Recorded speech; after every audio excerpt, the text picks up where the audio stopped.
আমার নবীর বিখ্যাত তিনটা উপাধি, তিনি ইমামুল মুরসালিন, তিনি খাতামান নবিয়্যিন, তিনি রাহমাতুল লিল আলামিন।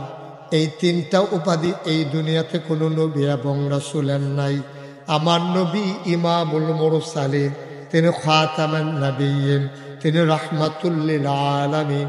এই তিনটা উপাধি তার। আমরা যখন জানতে চাইলাম সব নবীরে সব দিলেন, আমার নবীরে কি দিলেন? সাহাবিন, তাবিন, তাবে তাবিন, উম্মাহাতুল মুমিনিন, আইম্মে মুজতাহিদিন, আইম্মে শরীয়ত, আইম্মে তরিকত, সালফে সালিহিন, উলামায়ে মুতাকাদ্দিমিন মুতাআখিরিন, ইমাম সাহেবান, মুফাসসিরিনে কেরাম, মুফতিয়ানে আযম, মুহাদ্দিসিনে কেরাম, সবাই মিলে একমত হয়ে গেল। শোনো শোনো শোনো, 1,24,000 বলো আর 2,24,000 বলো।